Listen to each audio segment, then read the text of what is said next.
ఇలా రాష్ట్రంలో ఎన్నికల కోలాహలం చాలా పెద్ద ఎత్తున జరుగుతూ ఉన్నది. అటు పార్లమెంట్ ఎన్నికలు కానీ, ఇటు గ్రాడ్యుయేట్ ఎలక్షన్స్ కానీ. నిన్న మొన్ననే మనం చూసినాము, తీన్మార్ మల్లన్న గ్రాడ్యుయేట్ ఎమ్మెల్సీకి నామినేషన్ వేసినటువంటి సందర్భాన్ని మనం చూసినాం. మరి అలా చాలామంది పోటీలో ఉండొచ్చు కాక, అంటే ఎన్నికలు అనగానే చాలామంది పోటీ చేస్తారు, ఔత్సాహికులు ఎంతోమంది ఉండొచ్చు. కానీ తీన్మార్ మల్లన్నకే ఎందుకు ఓటు వేయాలి? ఇలా గ్రాడ్యుయేట్స్ అందరూ మల్లన్నకి మాత్రమే ఎందుకు ఓటు వేయాల్సిన పరిస్థితి ఏర్పడిందంటే, తీన్మార్ మల్లన్న ఒక ప్రశ్న ఇలా సబ్బండ వర్ణాల గొంతుకగా మారి మొత్తం రాజకీయాలని ప్రక్షాళన చేస్తున్నటువంటి ఒక గొంతుకని వినిపిస్తున్నటువంటి సమర్థుడు, శక్తివంతుడు తీన్మార్ మల్లన్న.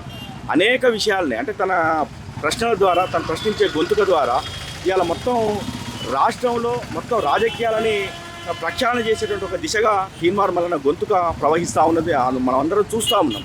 సో ముఖ్యంగా ఇవాళ దాదాపు గ్రాడ్యుయేట్స్ అనుకున్నటువంటి వాళ్ళు ఏ రకమైనటువంటి ఉద్యోగాలు లేక, ఉపాధి లేక కొట్టుమిట్టాడుతున్నటువంటి సందర్భంలో మోడీ కూడా దాదాపు 2 కోట్ల ఉద్యోగాలు నింపుతారని చెప్పి ప్రకటించినటువంటి సందర్భాన్ని మనం చూసినాం. మరి 2 కోట్ల ఉద్యోగాలు లేవు. ఇవాళ రాష్ట్ర వ్యాప్తంగా కూడా నిరుద్యోగులు, చదువుకున్నటువంటి వాళ్ళ విద్యావంతులు అందరూ కూడా చాలా పెద్ద ఎత్తున తీన్మార్ మల్లన్నని సపోర్ట్ చేస్తున్నారు. ఇవాళ ఎందుకు అని అంటే, ఆయన ఉంటే అటు నిరుద్యోగులకు కానీ మొత్తం రాజకీయ వ్యవస్థ ఒక అంటే దాని మొత్తం కూడా రాజకీయ వ్యవస్థ మొత్తం మారిపోయేటువంటి పరిస్థితి ఉన్నది.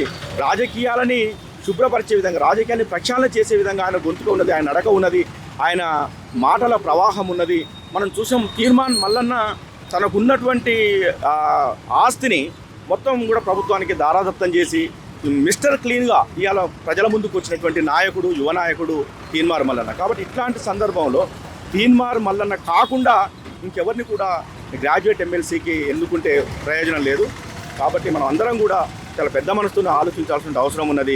ఈ రాజకీయ ప్రక్షాళన చేస్తున్నటువంటి తరుణంలో రాజకీయ భ్రష్టు పట్టిపోయినటువంటి రాజకీయాలని, ఒక అంటే మొత్తం అవినీతిమయంలో కూరుకుపోయినటువంటి రాజకీయాలని ఇలా నీతివంతంగా, ఒక అంటే ప్రజాస్వామ్యబద్ధంగా, రాజ్యాంగబద్ధంగా ఈ రాజ్యాంగాలని మొత్తం రాజ్యాంగ వ్యవస్థల్ని నాశనం పట్టించినటువంటి ఈ తరుణంలో, ప్రజాస్వామ్యానికి వ్యతిరేకంగా పనిచేస్తున్నటువంటి ప్రభుత్వాల ఏలుతున్నటువంటి సందర్భంలో, కాబట్టి ప్రజాస్వామ్యయుతంగా, రాజ్యాంగయుతంగా ఒక అద్భుతమైనటువంటి గొంతుకను వినిపిస్తున్నటువంటి యువ నాయకుడు తీన్మార్ మల్లన్నని మనం ఖచ్చితంగా గ్రాడ్యుయేట్ ఎలక్షన్స్లో ఆయన పెద్ద ఎత్తున పెద్ద మెజార్టీతో గెలిపించాల్సిన అవసరం అయితే ఉన్నది.